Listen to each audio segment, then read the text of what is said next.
taught you to hate your own kind? Who taught you to hate the race that you belong to? Shall we begin?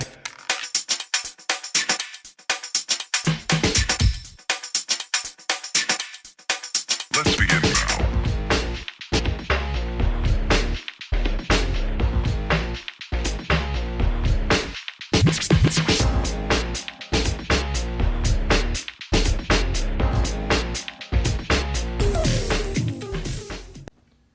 What's good, everybody? It's Ebb and Flow, you already know. And today I want to talk about a series you should get into called Tower of God. Now, Tower of God is a Korean webtoon, also called a manga there, written and drawn by Siyu, or Slave and Utero, the pen name of the author. Tower of God is a fantasy genre about a young man named the 25th Band who has lived in a cave his whole life and has never experienced society or others, until one day a girl named Rachel stumbles upon him. Being the only person in his life, Bam becomes obsessed with Rachel, even desperately following after her when she one day decides to leave him to go up the tower. Now, what lies at the top of the tower, you ask? Only those known as rankers, those who have reached the top, know.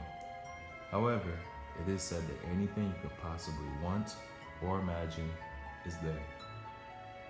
What's so amazing about Tower of God to me is the extensive world building that goes on. Each floor is approximately the size of North America, a continent, and there are more or less 134 floors in the tower. Moreover, the way of life in the tower is considerably different from our standards. Those climbing up the tower, called regulars, consistently compete against one another to progress to the next floor. In addition, there is a substance called shinsu which flows throughout the tower. Shinsu can be anything and is essentially the basis of all energy. It can be the air you breathe, the water you drink, even life itself. It's necessary for living and can even be manipulated as a weapon. Those who use shinsu also stop growing and can effectively become immortal while in the tower. There's even a rumor that an individual can create life using shinsu. In addition, the characters in Tower of God are excellent, with Siyu doing especially well in having diverse and dynamic female characters. Characters can be funny, good, evil, controversial, but they're generally all around well written. Even those depicted initially as evil go through that internal struggle of good versus evil. Lastly, what appeals to me about Tower of God is the potential it has. It's an ongoing series, currently only at the 43rd floor and on the 318th chapter. This isn't a series where characters slide through the tower easily with no losses. Characters do die. Oftentimes they can spend months or years on a floor. You will get attached to these characters and many of them you will lose.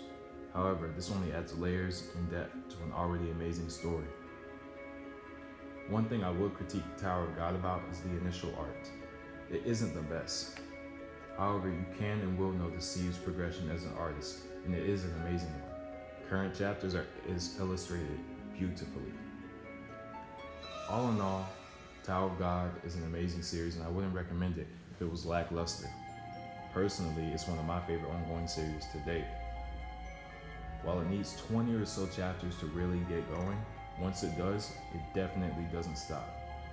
Hopefully you give it a chance, but if not, it's really your fault and your loss. That's all I have to say about Tower of God. If you like this video, like it, subscribe, and comment. Ebb and Flow out.